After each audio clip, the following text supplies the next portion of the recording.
Hello future bureaucrats, कैसे हैं आप सब लोग। आशा करता हूं मैं आपसे बहुत अच्छे होंगे और उतनी अच्छी आपकी पढ़ाई चल रही होगी।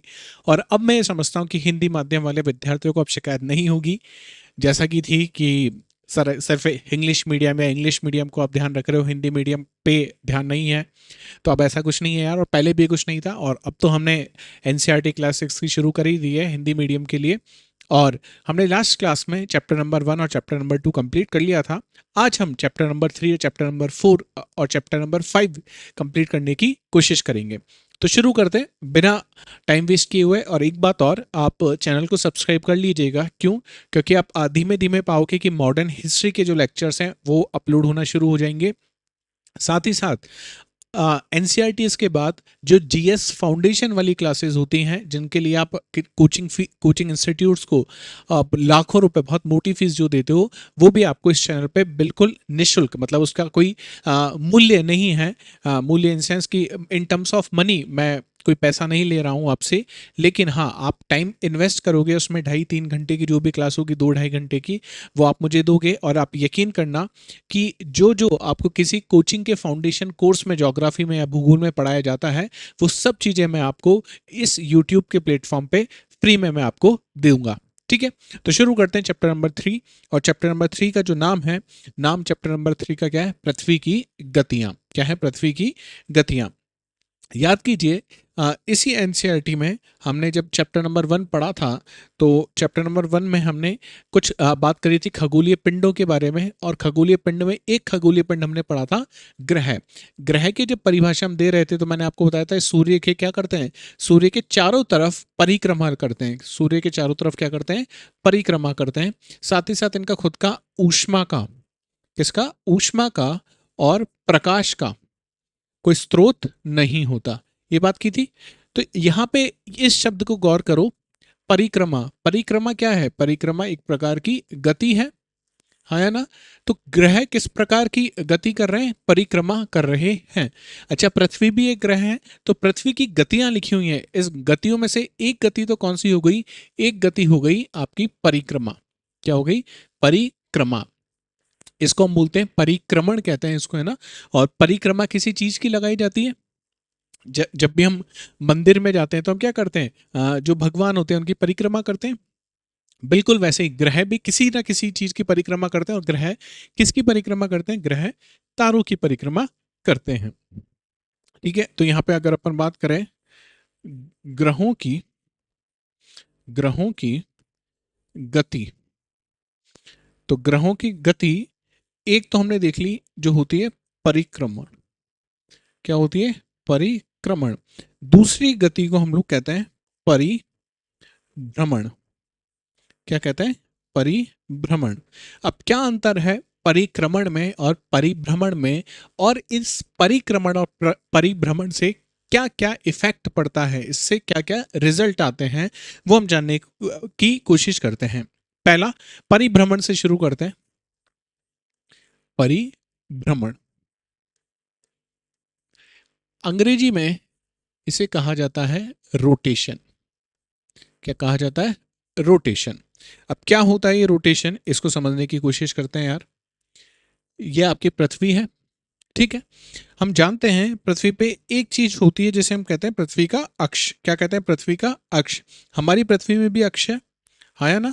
और हमारी पृथ्वी का जो अक्ष है वो कुछ झुका हुआ है। वो क्या है? एकदम सीधा नहीं है, जैसे आप सीधे बच्चे हो इतना सीधा पृथ्वी का अक्ष नहीं है। पृथ्वी का अक्ष कुछ झुका हुआ है। अच्छा, पृथ्वी का अक्ष कितना झुका हुआ है, इस एंगल को आप कैसे मेजर करोगे, इसको समझने की पहले कोशिश करो आप। इस एंगल को आप दो तरीके से मेजर कर सकते हो। एक तो यहां से इस अक्ष के एंगल को आपने मेजर कर लिया, माप लिया। दूसरा तरीका हो सकता है जब आप उत्तरी ध्रुव और दक्षिणी ध्रुव को मिला दो, और अब जो आपके सामने रेखा है, इससे आप क्या करो, इस अक्ष को इस अक्ष का मापन कर लो। यह है पृथ्वी का अक्ष। यह पृथ्वी का क्या है? अक्ष है। इसे हम लोग क्या कह देते हैं? एक्सिस कह देते हैं। ठीक है, एक्सिस क्या है? एक्सिस वो सीधी रेखा है जो पृथ्वी के उत्तरी ध्रुव को दक्षिणी ध्रुव से मिलाती है। और कहां से गुजरती है? वो पृथ्वी के केंद्र से होकर गुजरती है। ठीक है, इस एंगल को अगर आप ध्यान से देखोगे तो ये एंगल बनता है 66.5 डिग्री का। कितने डिग्री का एंगल बन रहा है? 66.5 डिग्री का एंगल बन रहा है। ये एंगल जो है ये है 23.5 डिग्री का, ये है 23.5 डिग्री का एंगल है। तो आपसे पूछा क्या जा रहा है, ये इस बात पर निर्भर करता है कि आपको आंसर क्या देना है, 23.5 डिग्री बताना है या 66.5 डिग्री बताना है। अगर पूछा जाए पृथ्वी अपने कक्षीय समतल से, पृथ्वी अपने कक्षीय समतल से कितनी डिग्री का, पृथ्वी का जो अक्ष है अपने कक्षीय समतल से कितने डिग्री का एंगल बना रहा है, तो कितने डिग्री का एंगल बना रहा है, 66.5 डिग्री का एंगल बना रहा है। यहां तक बातें एकदम क्लियर हो गई कि क्या होता है अक्ष और कितने डिग्री पे पृथ्वी का अक्ष झुका हुआ है। यहां तक बातें एकदम क्लियर है। चलें, अच्छा, हम बात कर रहे थे पृथ्वी के परिभ्रमण की। क्या बात कर रहे थे, पृथ्वी के परिभ्रमण की। परिभ्रमण का मतलब क्या होता है, पहले इसको समझ लेते हैं। परिभ्रमण का मतलब यह है कि कोई भी ग्रह कहाँ घूम रहा है, अपने अक्ष पे घूम रहा है। कहाँ घूम रहा है, अपने अक्ष पे घूम रहा है। इस प्रकार की गति को हम क्या कहते हैं, यह पृथ्वी का परिभ्रमण है। यह पृथ्वी का क्या है, परिभ्रमण है। अब कैसे कोई वस्तु अपने अक्ष पे घूम सकती है, आपने बचपन में अगर लट्टू देखा है, लट्टू, और लट्टू में अपन लोग क्या करते हैं, धागा लगाते हैं, वो रस्सी जो होती है छोटी सी, उसको बांध के और जोर से उसको जब जमीन पे पटकते हैं तो लट्टू क्या करता है, घूमना शुरू करता है। और वो जो घूम रहा है उसमें आप देखोगे कि उसका एक अक्ष होता है और वो अपने अक्ष पे क्या करता है, घूमने की कोशिश करता है। बिल्कुल वैसा ही कहाँ हो रहा है, इस हमारी पृथ्वी के साथ हो रहा है। किसके साथ हो रहा है, हमारी पृथ्वी के साथ हो रहा है। हमारी पृथ्वी भी अपने अक्ष पर क्या कर रही है, घूम रही है। क्या कर रही है, घूम रही है। पृथ्वी के इस घूमने को, पृथ्वी के इस घूमने को क्या कहते हैं, हम लोग परिभ्रमण कहते हैं। तो मैं अगर डायरेक्शन बनाने की कोशिश करूं तो कुछ इस तरीके से पृथ्वी अपने अक्ष पे क्या करती है, घूमती है। पृथ्वी अपने अक्ष पे घूमती है। इतनी बात क्लियर हुई कि परिभ्रमण क्या होता है या पृथ्वी का घूमना क्या होता है, यहां तक बातें क्लियर हो गई। अब आगे जो हमें बात समझनी है वो ये है कि जब पृथ्वी अपने अक्ष पर घूमती है, क्या होता है, पृथ्वी जब अपने अक्ष पर घूमती है तो क्या क्या प्रभाव पड़ते हैं, तो क्या क्या प्रभाव पड़ते हैं, इस बात को समझने की कोशिश कीजिएगा। तो सबसे पहले हम बना लेते हैं हमारा सूर्य। हमारा सूर्य बना लेते हैं, इसमें कलर कर देते हैं सूर्य का, तो आपको दिखेगा कि यह है हमारा सूर्य, यह है हमारा सूर्य। और सूर्य के चारों तरफ कौन घूम रहा है, सूर्य के चारों तरफ हमारी पृथ्वी घूम रही है। तो यहाँ पे हम बना लेते हैं हमारी पृथ्वी को, यहाँ पे हम बना लेते हैं हमारी पृथ्वी को। अब आप प्लीज ये मत कहिएगा कि सर पृथ्वी तो छोटा है, सूर्य बड़ा है और आपने क्या कर दिया है, पृथ्वी को बड़ा बना दिया है। वो सिर्फ समझाने के लिए मुझे ये करना पड़ा है। तो यहाँ तक सब चीजें समझ में आ रही है। ये जो आपके सामने दिख रहा है ये क्या है, ये है हमारा सौर मंडल का सबसे इंपॉर्टेंट मेंबर, सबसे इंपॉर्टेंट जो मेंबर है वो है सूर्य है। और ये है हमारी पृथ्वी, ये है हमारी पृथ्वी, हमारा निवास स्थान। ठीक है, चला जाए, पृथ्वी का अक्ष भी बना लेते हैं। ये है पृथ्वी का अक्ष, ये पृथ्वी का क्या बन गया, हमारा अक्ष बन गया है। क्या बन गया, पृथ्वी का अक्ष बन गया है। अच्छा, पृथ्वी अपने अक्ष पे क्या कर रही है, पृथ्वी अपने अक्ष पे घूम रही है। तो चलो घुमा भी देते हैं, ये पृथ्वी अपने अक्ष पे घूम रही है। ठीक है, अच्छा, सूर्य की रोशनी, सूर्य प्रकाश का स्रोत है और सूर्य ऊष्मा का भी स्रोत है। तो ये भी बात लिख लेते हैं कि सूर्य से हमें क्या क्या मिल रहा होगा, सूर्य से हमें प्रकाश मिल रहा है और सूर्य से हमें ऊष्मा मिल रही है, दोनों चीजें मिल रही है। अच्छा, ये प्रकाश कहाँ पे पहुंच रहा है, पृथ्वी तक पहुंच रहा है। पृथ्वी तक जो प्रकाश पहुंचता है वो उसे हम कहते हैं सौर विकिरण। क्या कहते हैं, सौर विकिरण कहते हैं, इंसुलेशन उसे कहा जाता है। एक सेकंड में कलर चेंज कर लेता हूं जिससे आपको दिखे अच्छे से। ठीक है, ये पृथ्वी पे प्रकाश पहुंच रहा है। अच्छा, पृथ्वी का एक हिस्सा इस पृथ्वी का एक हिस्सा कैसा होगा, जहां पे सूर्य का प्रकाश आपको मिल रहा होगा और दूसरा हिस्सा ऐसा होगा जहां पे सूर्य का प्रकाश आपको नहीं मिल रहा होगा। कैसे, जो हिस्सा पृथ्वी का सूर्य के सामने है, जो हिस्सा पृथ्वी का सूर्य के सामने है, आप पाओगे यहाँ पे क्या हो रहा होगा, यहाँ पे प्रकाश हो रहा होगा। तो ये वाला एरिया जो आप देख पा रहे हो, ये वाला जो एरिया है यहाँ पे, यहाँ पे कौन सी स्थिति हो रही होगी, यहाँ पे आप पाओगे यहाँ पे दिन हो रहा है। क्यों दिन हो रहा है, क्योंकि यहाँ पे सूर्य का प्रकाश आपको देखने को मिल रहा है। इसके बिल्कुल विपरीत अगर आप देखोगे, इसके बिल्कुल विपरीत अगर आप देखोगे, ये वाला हिस्सा जो मैं काले रंग से आपको दिखाने की कोशिश कर रहा हूं, यहाँ पे क्या हो रहा होगा, यहाँ पे हो रही होगी रात। क्या हो रही होगी, यहाँ पे हो रही होगी रात। क्यों रात हो रही होगी, क्योंकि यहाँ पे सूर्य का प्रकाश नहीं पहुंच पा रहा है। आपने एक बॉल ली और सामने उसकी टॉर्च जला दी, तो जो हिस्सा टॉर्च के सामने है वहां पे रोशनी देखने को मिलेगी, और वो बॉल का वो हिस्सा जो टॉर्च के एकदम अपोजिट है वहां पे आपको अंधेरा देखने को मिलेगा। तो पृथ्वी पे भी जहां पे रोशनी देखने को मिल रही है उसे आप दिन कह रहे हो, और जहां पे रोशनी आपको देखने को नहीं मिल रही उसे आप क्या कह रहे हो, रात कह रहे हो। अगर इसको आप ध्यान से देखोगे तो इस दिन और रात को एक सर्किल है, एक वृत्त है, वो क्या कर रहा है, अलग अलग कर रहा है। वो क्या कर रहा है, अलग अलग कर रहा है। इस वृत्त को हम एक नाम से जानते हैं। इस वृत्त का नाम क्या है, इसे हम लोग कहते हैं प्रदीप्ति का वृत्त। क्या कहा जाता है, प्रदीप्ति का व्रत कहा जाता है, सर्किल ऑफ इल्यूमिनेशन इसको कहते हैं। तो आपसे पूछा जाए कि भाई प्रदीप्ति का व्रत क्या है, तो प्रदीप्ति का व्रत एक ऐसा व्रत है जो पृथ्वी पे दिन और रात को क्या कर देता है, अलग अलग कर देता है। यहां तक चीजें क्लियर हो गई हैं, ठीक है। अच्छा, कुछ चीजें और यहीं पे समझने की कोशिश करते हैं, तब हम आगे बढ़ेंगे। ये वाली जो जगह है, ये इसका नाम क्या है, याद करो। इसको हमने 90 डिग्री कहा था, और इसे हमने कहा था, ये है उत्तरी ध्रुव। ये क्या है आपका, उत्तरी ध्रुव। वहीं पे एकदम दक्षिण में आप देखोगे तो यहां पे आपको क्या देखने को मिलेगा, यह है आपका दक्षिणी ध्रुव। हाँ और ना, तो यहां तक चीजें समझ में आ रही है कि उत्तरी ध्रुव का है, दक्षिणी ध्रुव का है। अब पृथ्वी लगातार अपने अक्ष पे घूम रही है। अब इस उत्तरी ध्रुव की स्थिति आप देखो।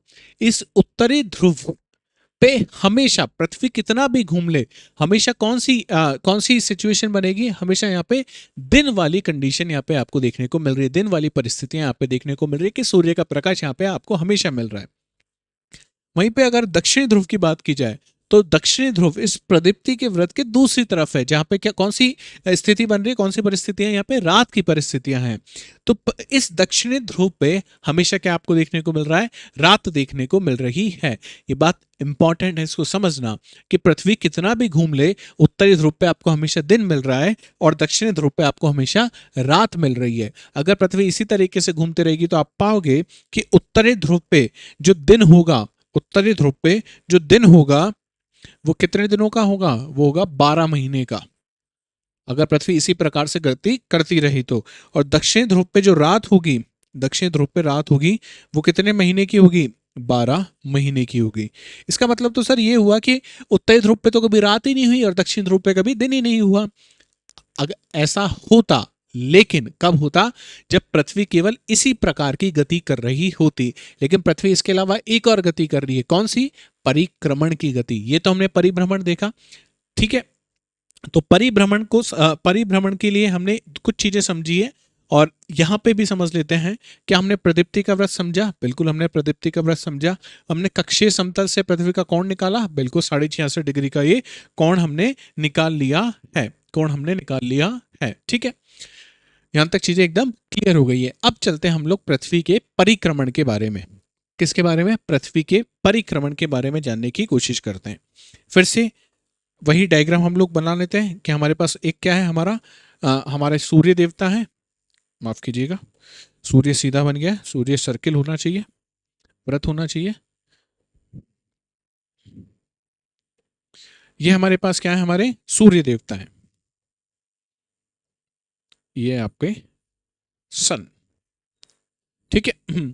और परिक्रमा अगर हो रहा है, परिक्रमा का मतलब यही है कि ग्रह सूर्य के चारों तरफ घूम रहे हैं, और सूर्य के चारों तरफ जिस रास्ते पे ग्रह घूमते हैं उन्हें उसका क्या कहा जाता है, उसे कक्ष कहा जाता है, उसे ऑर्बिट कहा जाता है। याद आ रही है सारी चीजें, हम सब चीजें देख चुके हैं। अगर आपको ये चीजें याद नहीं आ रही हैं तो मैं आपसे कहूंगा कि आप फिर से एक बार पुराने जो लेक्चर्स हैं वो जाके अटेंड कर लीजिएगा, है ना।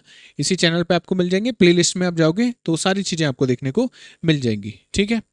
ये बात हो गई है। यहाँ से क्या कॉपी भी हो जाएगा, बिल्कुल हो जाएगा। और यहाँ पे पेस्ट करने के लिए क्या करना पड़ेगा, पेस्ट कैसे होगा भाई, चलिए दूसरा ही बना लेते हैं। तो पृथ्वी सूर्य के चारों तरफ घूम रही है, हमको ये बताना है। तो हम बताने की कोशिश करते हैं भाई, पृथ्वी की एक कंडीशन यहाँ पर है, पृथ्वी की एक स्थिति यहाँ पर है, पृथ्वी दूसरी स्थिति में कहाँ पहुंच गई, कुछ आगे पहुंच गई होगी। भाई साहब कह रहे हैं कि अब कलर नहीं डालेंगे इसमें, ऐसा ना करो यार। हाँ, अब हो गया। तो पृथ्वी घूम रही है, इसका मतलब पृथ्वी की एक टाइम पे पोजीशन ये थी, पृथ्वी घूम के यहाँ पे पहुंच गई। कुछ समय बाद आप देखोगे तो पृथ्वी और आगे पहुंच जाएगी, पृथ्वी यहाँ पहुंच गई है। ठीक है, पृथ्वी यहाँ पहुंच गई है। और आखिरी में अगर आप देखोगे तो पृथ्वी की स्थिति कुछ यहाँ पे होगी, यहाँ पे पृथ्वी पहुंच गई है। चलिए, हमने पहुंचा दी पृथ्वी। तो अगर आप ध्यान से देख रहे होगे, आकार पे मत जाइएगा, है ना, कुछ छोटा हो गया कुछ बड़ा हो गया, लेकिन अज्यूम कर लेना भाई एक ही पृथ्वी, अलग अलग पृथ्वी नहीं हुई है। तो पृथ्वी क्या कर रही है, सूर्य के चारों तरफ घूम रही है। और जब पृथ्वी घूम रही है तो ये पृथ्वी का रास्ता होगा, ये पृथ्वी का क्या होगा, रास्ता होगा। इसे हमने एक नाम दिया, ये पृथ्वी का क्या है, ये पृथ्वी का कक्ष है। क्या है, कक्ष है। और पृथ्वी की इस गति को, पृथ्वी की इस गति को हम लोग क्या कह रहे हैं, पृथ्वी की इस गति को हम कह रहे हैं ये है परिक्रमण। क्या है, परिक्रमण है। यहां तक चीजें एकदम क्लियर है। अच्छा, इस सिचुएशन में अगर आप देखोगे यहाँ पे ये जो स्थिति है, पृथ्वी पे कुछ महत्वपूर्ण अक्षांश आपको याद है। तो पृथ्वी पे ये पृथ्वी का अक्ष रहा होगा, क्योंकि पृथ्वी का अक्ष तिरछा है तो कुछ इस तरीके से होगा। यहाँ पे कर्क रेखा, ये पृथ्वी की भूमध्य रेखा, और ये पृथ्वी की मकर रेखा, कुछ इसी तरीके से स्थिति बन रही होगी। और बिल्कुल इसके अपोजिट अगर यहाँ पे आप देखोगे तो ये पृथ्वी का अक्ष, ये कर्क रेखा, ये भूमध्य रेखा, और ये मकर रेखा, बिल्कुल इसी तरीके से आप देखोगे। ये पृथ्वी का अक्ष यहाँ पे, ये कर्क रेखा, भूमध्य रेखा और मकर रेखा, सिमिलरली कर्क, भूमध्य और मकर रेखा। इस सिचुएशन को अगर आप ध्यान से देखो, मैं इस सिचुएशन को अगर आप ध्यान से देखोगे तो आप पाओगे सूर्य की एकदम सीधी किरणें, सूर्य की एकदम सीधी किरणें कहाँ मिलेंगी आपको, सूर्य की एकदम सीधी किरणें आपको मिल रही हैं यहाँ पे, सूर्य की एकदम सीधी किरणें आपको मिल रही हैं यहाँ पे। सूर्य के नजदीक कौन सी रेखा है, मकर रेखा। तो मकर रेखा पे सूर्य की किरण कैसी मिलेगी आपको, यहाँ पे इस समय एकदम सीधी किरण आपको देखने को मिलेगी। वहीं पे एकदम अपोजिट आप यहाँ पे देखोगे तो सूर्य की एकदम सीधी किरणें कहाँ पे मिल रही हैं आपको, ये मिल रही हैं कर्क रेखा पे। कहाँ मिल रही है, कर्क रेखा पे। यहाँ पे सूर्य की किरण भूमध्य रेखा पे जा रही है, और इस सिचुएशन में सूर्य की किरण कहाँ जा रही है, भूमध्य रेखा पे पहुंच रही है। अच्छा, चूंकि पृथ्वी का अक्ष टेढ़ा है और पृथ्वी लगातार घूम रही है, इसलिए इस तरीके से प्रतीत होता है कि सूर्य की किरणें कर्क रेखा और मकर रेखा के बीच में क्या हो रही हैं, गति कर रही हैं। क्या कर रही हैं, गति कर रही हैं। अगर पृथ्वी का अक्ष एकदम सीधा होता तो पृथ्वी की सूर्य की सारी किरणें केवल कहां पे जाके गिरती, केवल भूमध्य रेखा पे जाके सीधी गिरती। ठीक है, जब पृथ्वी पे सूर्य की किरणें एकदम सीधी गिर रही हैं, और कहां पे गिर रही हैं, मकर रेखा पे गिर रही हैं, तो मैं कह सकता हूं कि दक्षिणी गोलार्ध वाला जो हिस्सा है, यहां पे आपको ज्यादा सूर्य की रोशनी मिल रही है, और उत्तरी गोलार्ध में आपको सूर्य की रोशनी कम मिल रही है। हाँ या ना, सूर्य के नजदीक कौन है, दक्षिणी गोलार्ध है। तो दक्षिणी गोलार्ध में ऊष्मा भी ज्यादा है, प्रकाश भी ज्यादा है। वहीं पे अगर हम बात करें उत्तरी गोलार्ध में, चूंकि वो सूर्य से दूर है, तो वहां पे ऊष्मा भी कम होगी और वहां पे प्रकाश भी कम होगा।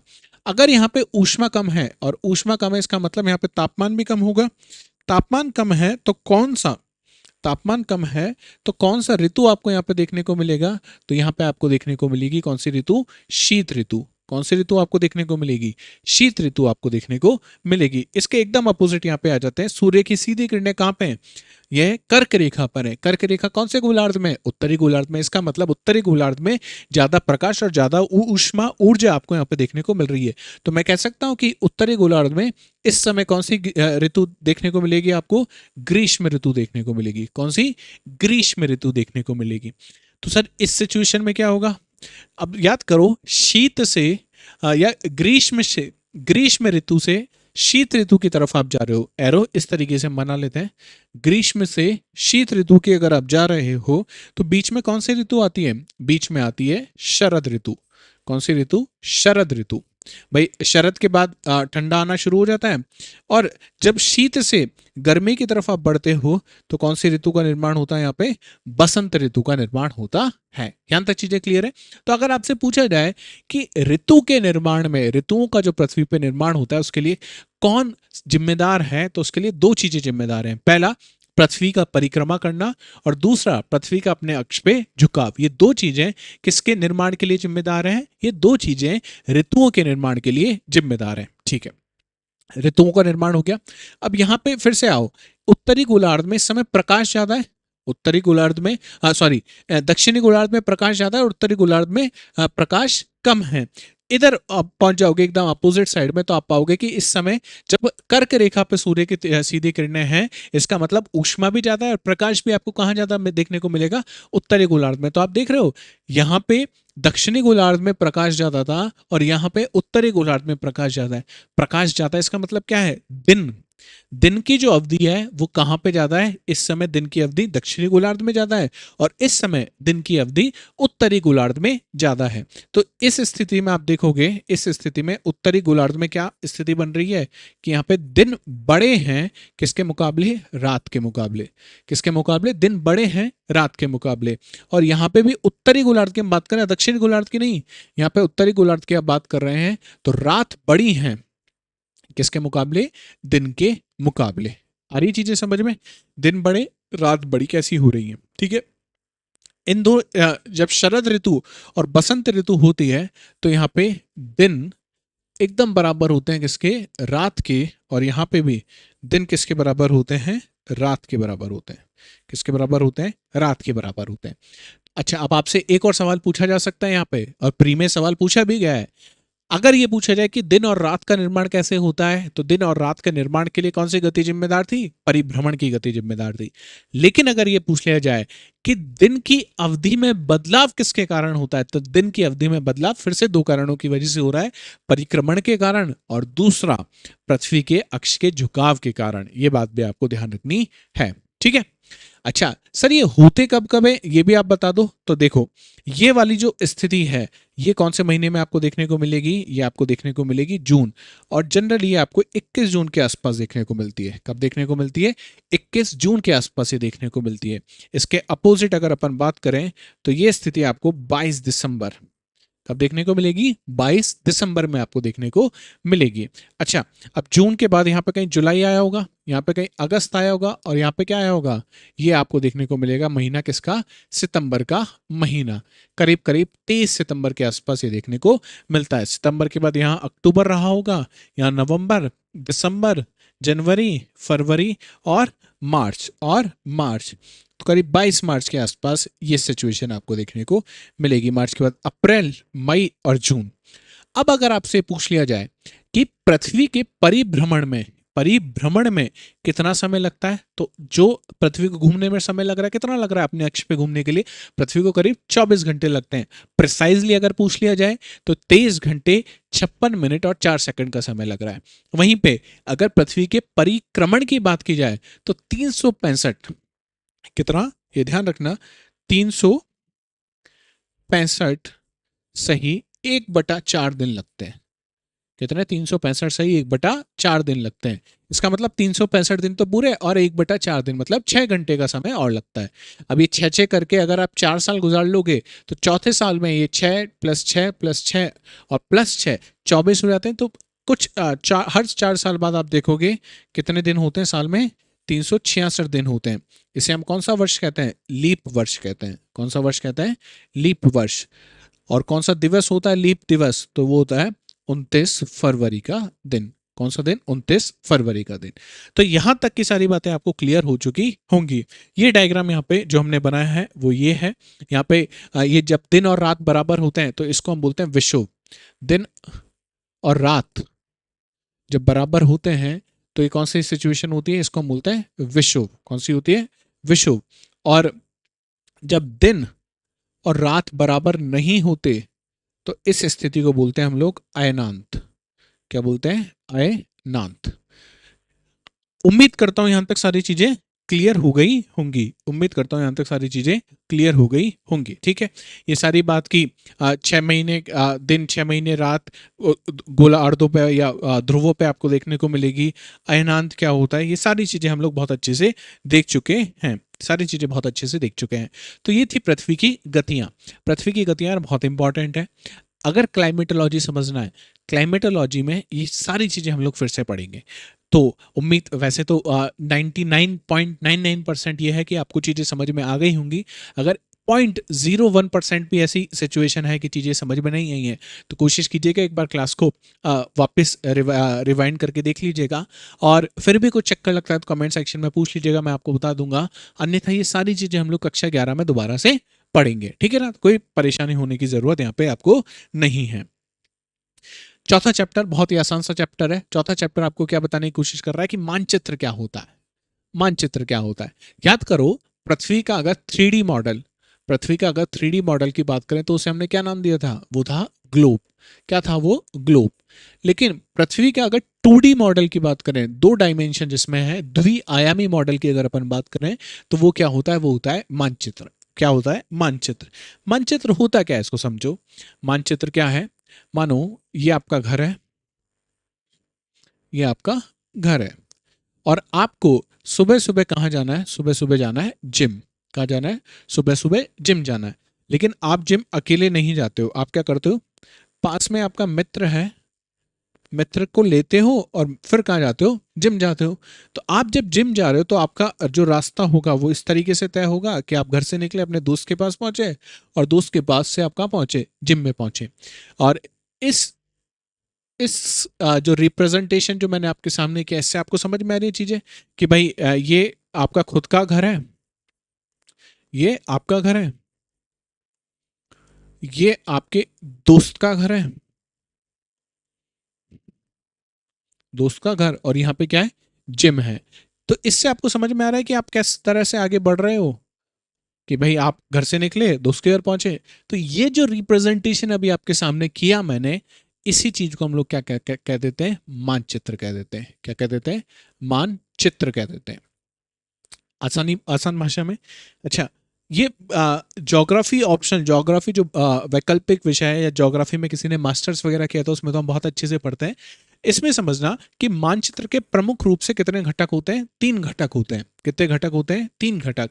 पहला दूरी, दूसरा दिशा, और तीसरा प्रतीक। तीसरा क्या है, प्रतीक। दूरी, दूरी को जनरली आप देखोगे, दूरी को जनरली आप देखोगे, एक आरेखण, एक आरेखण होता है, या आम बोलचाल की भाषा में हम इसे कह देते हैं स्केल होता है। क्या होता है, स्केल होता है। कैसे आप बताते हो, आप सपोज करो हमने यहाँ पे भारत का नक्शा बनाया, भारत का नक्शा बना लिया। अच्छा, यहाँ से यहाँ तक की दूरी आप देख रहे हो, तो करीब करीब गुजरात से हम लोग देख रहे हैं, गुजरात से कहाँ की दूरी हम देख रहे हैं, तमिलनाडु तक की दूरी देख रहे हैं। ये दूरी आप पेपर में देखो कितनी आ रही है, तो पेपर में आप मेजर करोगे तो मुश्किल से आप पाओगे कि ये आपने 10 सेंटीमीटर में कंप्लीट कर लिया। कितने में, 10 सेंटीमीटर में कंप्लीट कर लिया। अगर एग्जैक्ट आपने दूरी निकाली तो मानो ये एग्जैक्ट दूरी आई 1700 किलोमीटर। इसका मतलब आपका 1 सेंटीमीटर, आपका 1 सेंटीमीटर कितनी दूरी को बता रहा होगा, तो इसको डिवाइड करते हैं। इसका मतलब आपका 1 सेंटीमीटर करीब 170 किलोमीटर को बता रहा है। इस चीज को हम क्या कहते हैं, इस तरीके से हम स्केल मेजर करते हैं। क्या करते हैं, स्केल को मापते हैं, आरेखंड मापते हैं। दिशा की अगर बात की जाए तो आप कभी भी अगर नक्शा देखोगे, कभी भी अगर नक्शा देखोगे, तो उस नक्शे पे यहाँ पे एक एरो बना होता है। क्या बना होता है, एरो बना होता है। या तो इस एरो पे एन लिख देते हैं वो, और एरो अगर बना है तो इसका सीधा सीधा सा मतलब ये है कि हम लोग क्या मान के चल रहे हैं कि ऊपर वाली जो दिशा है वो कौन सी दिशा है, उत्तर की दिशा है। कौन सी दिशा है, उत्तर की दिशा है। तो इस तरीके से हमारा कंपास होता है, और कंपास में आप यहाँ पे होता है उत्तर, जिसको हम कहते हैं नॉर्थ। यहाँ पे आपको देखने को मिलेगी कौन सी दिशा, ये है पूर्व दिशा, ये है पश्चिम दिशा, और ये है आपकी दक्षिण दिशा। ये है आपकी दक्षिण दिशा। ये स्टैंडर्ड है, ये क्या है, स्टैंडर्ड है। अगर इसमें कुछ भी बदलाव करना है तो आपको बताना पड़ेगा, आपको मैप में देखना पड़ेगा कि कहीं ऐसा तो नहीं है उत्तर किसी और दिशा में बता रहा है। अगर किसी और दिशा में नहीं बता रहा तो हमेशा क्या मान के चलना है कि उत्तर कहाँ पर है, उत्तर ऊपर की तरफ है। अब आप ये देखो, ये वापस ये वाला नक्शा बनाए। अब अगर आपसे पूछ लिया जाए कि भाई जम्मू एंड कश्मीर किस तरफ है, जम्मू एंड कश्मीर कहाँ पे आपको देखने को मिलेगा, यहाँ पे उत्तर में आपको देखने को मिलेगा जम्मू एंड कश्मीर। जम्मू एंड कश्मीर कहाँ है, उत्तर में आपको देखने को मिलेगा। आपसे पूछ लिया जाए कि भाई तमिलनाडु कहाँ है, तो तमिलनाडु दक्षिण में। कैसे बताया, नॉर्मली किस डायरेक्शन में है जम्मू एंड कश्मीर? हमने जो डायग्राम बनाया, मैप जो बनाया, उसमें उत्तर दिशा में ऊपर की तरफ हमने उसे बताया है। तो इस तरीके से हम लोग दिशा का निर्धारण कर लेते हैं। सबसे आखिरी चीज है प्रतीक। सबसे आखिरी चीज क्या है? प्रतीक है। आप जब भी नक्शा देखोगे तो नक्शे में इस प्रकार से बहुत सारे चिन्ह बने होते हैं। क्या बने होते हैं? बहुत सारे चिन्ह बने होते हैं। ये चिन्ह क्या बताने की कोशिश कर रहे हैं? ये चिन्ह बताने की कोशिश कर रहे हैं प्रतीक। क्या बताने की कोशिश कर रहे हैं? प्रतीक। मानो आपके सामने कोई इस प्रकार का चिन्ह है और इसको क्या कर दिया जाए? इसको नीले रंग से इसको मैं क्या कर दूं? कवर कर दूं। इसका मतलब यहाँ पे कोई ना कोई क्या रहेगा? जलाशय रहेगा। नीला रंग क्या बताने का, किस चीज का घूतक है? कि यहाँ पे कोई ना कोई जलाशय है। अगर इस प्रकार से कोई चीज आपको देखने को मिल रही है आपके मैप में, इसका मतलब वो किसको बता रहा है? नदी को बता रहा है। तो ये कुछ स्टैंडर्ड सिंबल हैं जो हम कहाँ पे यूज करते हैं? हमारे नक्शे में प्रयोग करते हैं। ठीक है। दो तरीके के मुख्य नक्शे हमको देखते हैं। पहला होता है जिसको हम कहते हैं प्राकृतिक मानचित्र, फिजिकल जो जिसको हम कहते हैं, और दूसरा होता है पॉलिटिकल या राजनीतिक। राजनीतिक मानचित्र में आप देखोगे तो राजनीतिक जो सीमा है उसका निर्धारण आप उससे कर सकते हो कि भारत यहाँ पे पाकिस्तान से अलग है, राजस्थान यहाँ पे हरियाणा पंजाब से अलग है। इस तरह से जो बाउंड्री का निर्धारण जहाँ पे आप करते हो, वो जो नक्शा होता है वो होता है राजनीतिक नक्शा, राजनीतिक मानचित्र। और वहीं पे अगर आप बात करने की, आपको देखना है कि हिमालय कहाँ कहाँ फैला हुआ है, आपको देखना है गंगा नदी कहाँ से निकल रही है और कहाँ पे जाके गिर रही है, उसका मुहाना कहाँ पर है, तो वो जो मानचित्र आपको देखने को मिलेगा, किसमें देखने को मिलेगा? वो होता है प्राकृतिक मानचित्र, या जिसे कहा जाता है फिजिकल मैप। जिसे क्या कहा जाता है? फिजिकल मैप कहा जाता है। तो ये था आपका चैप्टर नंबर 4। बहुत ही आसान सा चैप्टर है। ठीक है, बहुत आसान सा चैप्टर है। नेक्स्ट चैप्टर इंपॉर्टेंट चैप्टर है। इंपॉर्टेंट चैप्टर क्यों है? क्योंकि आगे जब हम लोग भौतिक भूगोल पढ़ेंगे, कौन सा भूगोल पढ़ेंगे? भौतिक भूगोल जब हम पढ़ेंगे, इस भौतिक भूगोल में मुख्यतः हम तीन चीजों का अध्ययन करते हैं। तीन के अलावा भी होते हैं, लेकिन मुख्यतः अगर बात करें तो तीन चीजें आपको देखने को मिलेंगी। वो आपको देखने को मिलेगी, पहला है भू आकृति विज्ञान, भू आकृति विज्ञान। दूसरा है, जब हम बात करते हैं क्लाइमेट के बारे में, किसके बारे में बात करते हैं? क्लाइमेट के बारे में, जलवायु के बारे में बात करते हैं, तो उसे हम कहते हैं जलवायु विज्ञान, जलवायु विज्ञान।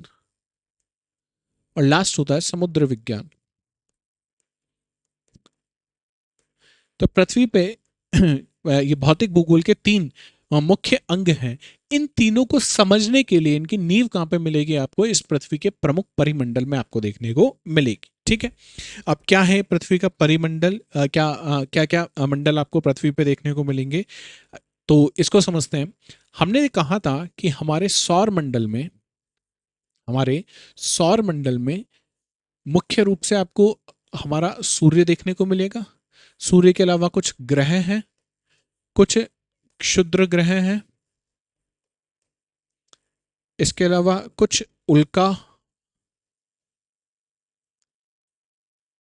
और कुछ आपको उपग्रह देखने को मिलेंगे। ये सब मिलके क्या बनाते हैं? हमारा एक परिवार बनाते हैं जिसका नाम है सौरमंडल। जिसका नाम क्या है? सौरमंडल।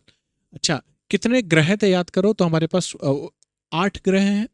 इस 8 ग्रह में अगर आपसे ही पूछा जाए कि भाई जीवन कहाँ पे संभव है, तो आप तुरंत उत्तर दे दोगे साहब, जीवन कहाँ पर है? जीवन है पृथ्वी पर। कहाँ पर है? पृथ्वी पर। इसका मतलब पृथ्वी पे कुछ ऐसी चीजें हैं जो इस जीवन को क्या बना देती है? सुगम बना देती हैं। ठीक है, अन्यथा क्या होता है? यहाँ पे जीवन संभव नहीं हो पाता। तो जीवन जिन कारणों से यहाँ पे संभव हो पाता है, उन्हीं को हम क्या कहते हैं? पृथ्वी का परिमंडल कहते हैं। क्या कहते हैं? पृथ्वी का परिमंडल। अब कौन कौन से पृथ्वी पे परिमंडल हैं उसको समझने की कोशिश करते हैं। तो पृथ्वी पे मुख्यतः 3 परिमंडल आपको देखने को मिलेंगे। ये पहला परिमंडल, ये दूसरा परिमंडल, और ये तीसरा परिमंडल। ठीक है, 3 परिमंडल दिख रहे हैं आपको। अब इनके सब क्या क्या नाम हैं इसको भी समझते हैं। जिस स्थान पे हम लोग रहते हैं, जहां पे मैं खड़ा हूं और जहां पे आप बैठे हैं, उसे हम लोग क्या कह रहे थे? स्थल मंडल कहते हैं। क्या कहते हैं? स्थल मंडल कहते हैं। पृथ्वी के चारों तरफ गैसों का एक समूह है, उसे हम क्या कहते हैं? वायुमंडल कहते हैं। क्या कहते हैं? वायुमंडल कहते हैं। और एकदम जहां पे पृथ्वी पे आपको जल देखने को मिलता है उसे हम कौन सा मंडल कह देते हैं? जल मंडल कह देते हैं। तो पृथ्वी पे तीन रूप से प्रमुख परिमंडल कौन कौन से हैं आपको देखने को मिलेगा? स्थल मंडल, जल मंडल और वायुमंडल। ठीक है, आसान सी बात है। ये तीनों यहाँ पे आप देखो, ये एरिया इन तीनों में कॉमन है, ये एरिया इन तीनों में कॉमन है। यहाँ पे आपको एक और मंडल देखने को मिलता है जिसे हम कह देते हैं जैव मंडल। कौन सा मंडल है ये? जैव मंडल। जैव मंडल का मतलब क्या है? यहाँ पे जीवन संभव है।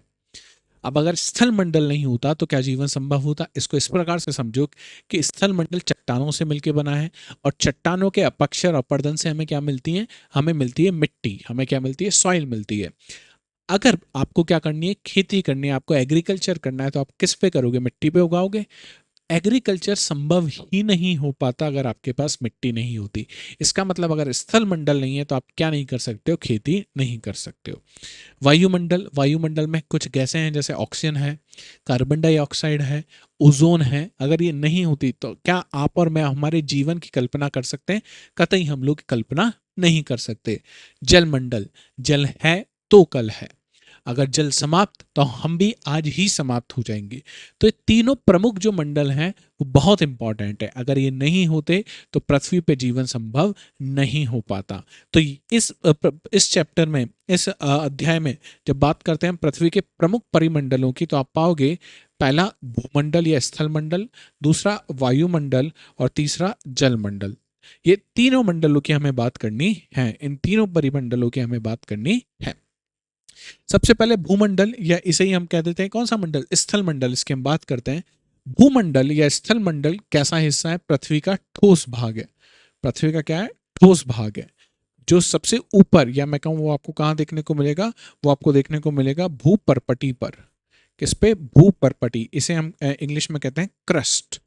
क्या कहते हैं? क्रस्ट हम कहते हैं। जो पृथ्वी की ऊपरी सतह, इसे हम क्या कहते हैं? क्रस्ट कहते हैं। ये किससे निर्मित हुआ है? चट्टानों से एवं मिट्टी से ये निर्मित है। और इसी पे क्या मिलते हैं आपको? बहुत सारे पोषक तत्व मिलते हैं जिससे खेती हो पाती है। ये किससे निर्मित है? चट्टानों से निर्मित है। किससे निर्मित है? चट्टान यहाँ पे आपको दिखने को मिलेगी। और चट्टानों में क्या मिलते हैं? बहुत सारे चट्टानों में मिलते हैं खनिज। क्या मिलते हैं? खनिज। तो खनिजों के लिए भी कौन सा मंडल बहुत ज्यादा जरूरी है आपका? स्थल मंडल बहुत ज्यादा, या भूमंडल बहुत ज्यादा जरूरी है। स्थल मंडल पे आपको दो चीजें देखने को मिलेंगी। क्या क्या देखने को मिलेगी? स्थल मंडल, स्थल मंडल या इसे ही भूमंडल भी कह सकते हैं। भूमंडल, इस पे दो चीजें आपको देखने को मिलेंगी, महाद्वीप और महासागर। महाद्वीप और महासागर, ये दोनों किस पे बने हुए हैं? स्थल मंडल पे बने हुए हैं। अच्छा, क्या आप मुझे बता सकते हो कि हमारे पास कितने महाद्वीप है और कितने महासागर हैं? चलिए ये भी देख लेते हैं। अगर आपको पता है तो प्लीज मुझे कमेंट सेक्शन में जरूर बताइएगा। तो हमारे पास कुछ महाद्वीप और कुछ महासागर हैं। बात कर लेते हैं कौन कौन से महाद्वीप। ये जो महाद्वीप है, ये एक नंबर देते हैं, इसका नाम है उत्तरी अमेरिका। क्या नाम है? उत्तरी अमेरिका। दूसरा महाद्वीप दक्षिणी अमेरिका। क्या नाम है? दक्षिणी अमेरिका। तीसरा महाद्वीप अफ्रीका। चौथा महाद्वीप यूरोप। पांचवा महाद्वीप एशिया। छठा महाद्वीप ऑस्ट्रेलिया। सातवां महाद्वीप अंटार्कटिका। अंटार्कटिका। तो कुल कितने महाद्वीप है हमारे पास? तो टोटल 7 हमारे पास क्या है? महाद्वीप है। अगर पूछा जाए साहब महासागर कितने हैं, महासागर कितने हैं, तो बता सकते हो आप महासागर कौन कौन से हैं? पहला महासागर प्रशांत महासागर, दूसरा महासागर अटलांटिक महासागर, तीसरा महासागर हिंद महासागर। पहले इन 3 महासागरों को ही मान्यता प्राप्त थी। मैं कलर बदल देता हूं, है ना। पहले हम केवल 3 महासागरों को मानते थे, 1, 2 और 3। बाद में जोग्राफर्स ने कहा नहीं साहब इससे काम नहीं चलेगा, 2 और महासागर भी आपको देखने को मिलेंगे। तो उत्तरी गोलार्ध में एकदम उत्तरी ध्रुव के पास ही आपको चौथा महासागर देखने को मिलेगा। इसका नाम क्या है? इसका नाम है आर्कटिक। क्या नाम है इसका? आर्कटिक। और पांचवा महासागर जो यहाँ पे 60 डिग्री का जो अक्षांश है उसके नीचे आपको देखने को मिलेगा, इसे हम कहते हैं दक्षिणी महासागर। क्या कहा जाता है? दक्षिणी महासागर, सदर्न ओशियन इसे कहते हैं। पहले अलग अलग नामों से जानते थे, तो बहुत सारे लोग आप कहोगे साहब इसे तो अटलांटिक महासागर कहते हैं। अटलांटिक अब नहीं कहा जाता, अब इसका नामकरण बदल दिया गया है। क्या कहते हैं हम लोग इसको? दक्षिणी महासागर कहते हैं। तो टोटल 5 तो महासागर हैं और 7 महाद्वीप हैं। 5 महासागर हैं और 7 महाद्वीप आपको पृथ्वी के स्थल मंडल पे देखने को मिलेंगे। महाद्वीपों की बात कर लेते हैं। पहले बात करते हैं विश्व के सबसे बड़े महाद्वीप की, जहां पे हम हैं। भारत कौन से महाद्वीप का हिस्सा है? भारत एशिया महाद्वीप का हिस्सा है। यह विश्व का सबसे बड़ा महाद्वीप है। कितना बड़ा महाद्वीप है? अगर पूछ लिया जाए कितना बड़ा है भाई बताओ, सबसे बड़ा है तो पृथ्वी का 1/3 हिस्सा, पृथ्वी का 1/3 हिस्सा के भाग में केवल क्या मिलेगा आपको? एशिया देखने को मिलेगा। अच्छा, एशिया से पूछा जाए कौन सा महत्वपूर्ण अक्षांश गुजरता है, तो यहां से कर्क रेखा गुजरती है। कौन सा? कर्क रेखा यहां से गुजरती है। अच्छा, अगर आप ध्यान से मानचित्र में देखोगे तो मानचित्र में अगर आप ध्यान से देखोगे, एक सेकंड यार, तो एशिया और यूरोप के बीच में आपको कोई भी जलीय हिस्सा देखने को नहीं मिलेगा। तो साहब कैसे पता चला कि ये एशिया ये यूरोप है? तो एशिया और यूरोप के बीच में पर्वत आपको देखने को मिलते हैं यहाँ पे, और इन पर्वतों को हम लोग कहते हैं यूराल पर्वत। कौन से पर्वत है? यूराल पर्वत। तो आपसे पूछा जाए कि एशिया महाद्वीप को यूरोप महाद्वीप से कौन अलग करता है? यूराल पर्वत हैं जो एशिया को किससे अलग करते हैं? यूरोप से अलग कर देते हैं। ठीक है। और अगर आपको अलग नहीं करना है तो इस हिस्से को, पूरे को हिस्से को हम कहते हैं यूरेशिया। क्या कहते हैं? यूरेशिया। 2 चीजों से मिलकर बना है, एक है यूरोप और दूसरा है एशिया। दूसरा है एशिया। और बीच में आपको कौन से पर्वत देखने को मिलेंगे? यूराल पर्वत आपको देखने को मिलते हैं। इसके बाद यूरोप एशिया से बहुत छोटा है। विश्व का दूसरे नंबर पे सबसे छोटा महाद्वीप कौन सा है? आपको यूरोप देखने को मिलेगा। आर्कटिक वृत्त इससे होकर गुजरता है। एशिया से क्या गुजर रहा था? कर्क रेखा। इससे आर्कटिक वृत्त 66.5 डिग्री उत्तर वाली जो रेखा है वो यहां से होकर गुजरती है। अफ्रीका। अफ्रीका विश्व का दूसरा सबसे बड़ा महाद्वीप है। और इंपॉर्टेंट बात यह है अफ्रीका की कि अफ्रीका महाद्वीप पे अगर आप ध्यान से देखोगे तो अफ्रीका महाद्वीप पे कर्क रेखा भी गुजर रही है, भूमध्य रेखा भी गुजर रही है और मकर रेखा भी गुजर रही है। तो तीनों महत्वपूर्ण अक्षांश कहां से होकर गुजरते हैं? अफ्रीका के महाद्वीप से होके गुजरते हैं। ये बात आपको पता होनी चाहिए। ठीक है। इसके बाद उत्तरी अमेरिका। उत्तरी अमेरिका विश्व का तीसरे सबसे बड़ा महाद्वीप है। ठीक है ना। और उत्तरी अमेरिका आप ध्यान से देखो दक्षिणी अमेरिका से जुड़ा हुआ है। और ये जो हिस्सा है आप देखोगे ध्यान से तो ये इस तरीके का हिस्सा है कि ये ऊपर वाला है आपका उत्तरी अमेरिका, इसके नीचे यहाँ पे आपको देखने को मिलेगा दक्षिणी अमेरिका। ये एक बहुत छोटा सा सकरी भूमि का हिस्सा है। सकरी यहाँ पे भूमि है बहुत बड़ा, और जो क्या कर रही है, दो दो बड़े भूखंडों को जोड़ रही है। 2 बड़े भूखंडों को जोड़ते हुए दिख रही है। साथ ही साथ 2 बड़े जलीय हिस्सों को क्या कर रही है? अलग कर रही है। 2 बड़े भूखंडों को जोड़ने वाली तथा 2 बड़े जल खंडों को अलग करने वाली जो ये सक्रिय भूमि है, इसे कहा जाता है जल संधि। क्या कहा जाता है? इसे हम लोग कहते हैं जल संधि। जल संधि इसे कहा जाता है। तो ये जल संधि की अगर परिभाषा आपसे पूछ लिया जाए तो ये एक संकरा भाग है। यह एक सकरा भाग है जो 2 बड़े स्थलीय भागों को क्या कर रहा है? जोड़ रहा है। तथा 2 बड़े जलीय भागों को क्या कर रहा है? तोड़ रहा है, अलग अलग कर रहा है, भागों को अलग कर रहा है। ठीक है। तो इस प्रकार की हिस्से को हम क्या कह देते हैं? जल संधि कह देते हैं। तो ये है वो जल संधि जो उत्तरी अमेरिका और दक्षिणी अमेरिका के बीच में आपको देखने को मिलेगी। ठीक है, इसके अलावा दक्षिणी अमेरिका कहाँ मिलेगा आपको? दक्षिणी गोलार्ध में है, लेकिन कुछ हिस्सा आप देखोगे कि भूमध्य रेखा के ऊपर भी आपको देखने को मिलता है। ठीक है, इसमें एक बहुत बड़ी नदी आपको देखने को मिलेगी जिसका नाम है अमेजन नदी। जिसका नाम क्या है? अमेजन नदी। ऑस्ट्रेलिया ये विश्व का सबसे छोटा महाद्वीप है जो पूरी तरीके से कहाँ पे स्थित है? दक्षिणी गोलार्ध में स्थित है। इसे बहुत बार द्वीपीय महाद्वीप भी कहते हैं। आइलैंड कॉन्टिनेंट, द्वीपीय महाद्वीप कहते हैं। क्यों? क्योंकि चारों तरफ से किससे घिरा हुआ है? पानी से घिरा हुआ है और आकार में काफी छोटा है। और आखिरी में अंटार्कटिका। अंटार्कटिका एक बहुत बड़ा महाद्वीप है, लेकिन ये किसी की टेरिटरी नहीं है। यहाँ पे जाके आप अपना झंडा नहीं लगा सकते हो। ये नहीं कह सकते हो कि भाई खाली पड़ा है, कोई नहीं है तो मैं कह देता हूँ यहाँ का राजा मैं हूँ। नहीं, इसके लिए विश्व के सभी देशों ने संधि कर रखी कि साहब कोई भी जाके यहाँ पे क्लेम नहीं करेगा कि धरती किसकी है, मेरी है। हाँ, आप रिसर्च पर्पस के लिए कहाँ जा सकते हो? अंटार्कटिका में जा सकते हो। ठीक है, रिसर्च करने के लिए भारत के भी 2 शोध संस्थान यहाँ पर स्थित है। पहले का नाम है मैत्री और दूसरे का नाम है दक्षिण गंगोत्री। ठीक है, तो ये बात हमने कर ली किसकी? स्थल मंडल की या भूमंडल की। अब बात करते हैं जल मंडल। जल मंडल बहुत इंपॉर्टेंट है। क्यों इंपॉर्टेंट है? समझना कि पृथ्वी का करीब 71% जो हिस्सा है, या और अपन रफली फिगर ले लें तो पृथ्वी का 70% भाग केवल किससे घिरा हुआ है? जल से घिरा हुआ है। बाकी जो भी हम पढ़ रहे थे अभी महाद्वीपों के बारे में, ये तो केवल कितना सा है? 30% ही है। तो इस 70% के बारे में जानना बहुत ज्यादा इंपॉर्टेंट है।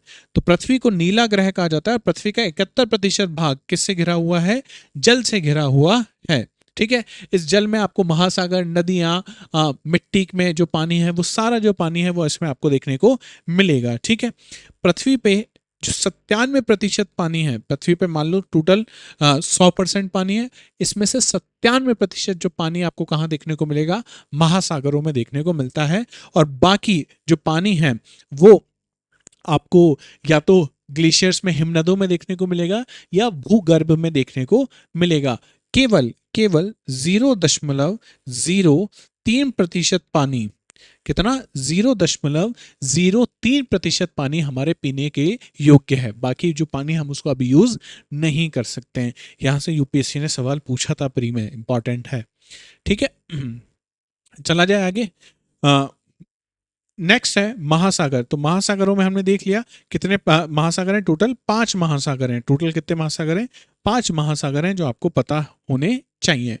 प्रशांत महासागर सबसे बड़ा महासागर है। ठीक है, और इस प्रशांत महासागर, जैसे एशिया को हमने कहा था एशिया इतना बड़ा है कि पृथ्वी के 1/3 भाग पर है। आपसे पूछा जाए कि साहब ये बताओ, प्रशांत महासागर भी कह रहे हो बहुत बड़ा, ये कितना बड़ा है? ये भी पृथ्वी के 1/3 हिस्से पे आपको देखने को मिलेगा। ठीक है, ये बात आपको पता होनी चाहिए। अटलांटिक ये विश्व का दूसरा सबसे बड़ा महासागर है और ये अंग्रेजी के किस शब्द से मिलता जुलता है? एस शब्द से मिलता जुलता आपको देखने को मिलेगा। हिंद महासागर हमारे लिए बहुत ही इंपॉर्टेंट है क्योंकि ये अकेला महासागर है जिसका नाम किसी देश पे है। हिंदुस्तान, हमारा देश, हमारा प्यारा भारत, उसके नाम पे हिंद महासागर है। इंडिया के नाम पे इंडियन ओशन है। तो इसलिए सबसे ज्यादा इंपॉर्टेंट किसके लिए है? वो हमारे लिए है। तो यहाँ पे बात की जा रही है किसकी? हिंद महासागर की।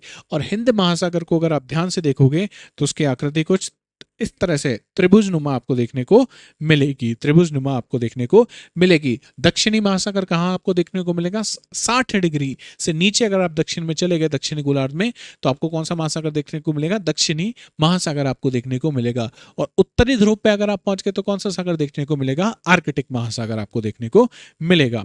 आखिरी बात कौन से मंडल की? वायुमंडल की। कौन से? वायुमंडल की। अगर आपसे पूछ लिया जाए कि वायुमंडल की ऊंचाई कितनी है, कहां तक आपको वायुमंडल देखने को मिलेगा, तो पृथ्वी की सतह से लेके करीब 1600 किलोमीटर आप अगर ऊपर चले जाओ, कितना? 1600 किलोमीटर, तो यहां तक आपको गैसें देखने को मिलती है। और इस हिस्से को हम पृथ्वी का क्या कहते हैं? वायुमंडल। क्या कहते हैं? वायुमंडल। सबसे ज्यादा कौन सी गैस मिलती है पृथ्वी के वायुमंडल में? बिल्कुल सही बात, जो आप सोच रहे हो बिल्कुल वही है। 71% के आसपास, 78% के आसपास आपको क्या देखने को मिलेगी? नाइट्रोजन आपको देखने को मिलती है। ठीक है, नाइट्रोजन 78 है या 71 है? आप प्लीज मुझे कमेंट सेक्शन में बताइएगा। इसके अलावा 21% 21% आपको क्या देखने को मिलेगी, ऑक्सीजन, 78% आपको नाइट्रोजन, और इसके अलावा आपको कुछ महत्वपूर्ण गैसें जैसे आर्गन, कार्बन डाइऑक्साइड, इस प्रकार की गैसें आपको देखने को मिलेगी। ठीक है, जैसे जैसे आप स्थल से ऊपर चलते जाओगे, कहां तक पहुंचना है, 1600 किलोमीटर तक, 1600 किलोमीटर तक। तो इसका जो घनत्व है ये क्या होता रहता है, बदलता रहता है, बदलता रहता है। अब घनत्व कैसे बदलता है, तो आप समझो गुरुत्वाकर्षण पृथ्वी की सतह के एकदम पास सबसे ज्यादा होगा, और जैसे जैसे आप दूर जाते जाओगे गुरुत्वाकर्षण कम होता जाएगा। तो जितनी भी भारी गैसें हैं वो पृथ्वी की सतह के पास आपको देखने को मिलेंगी, और जैसे जैसे आप ऊपर जाते जाओगे भारी गैसें कम हो जाएंगी, हल्की गैसें बढ़ती चली जाएंगी। तो हमने कहा था कि सतह के पास भारी गैसें जैसे ऑक्सीजन, जैसे नाइट्रोजन, ये सब कहाँ मिलेंगी, सतह के पास।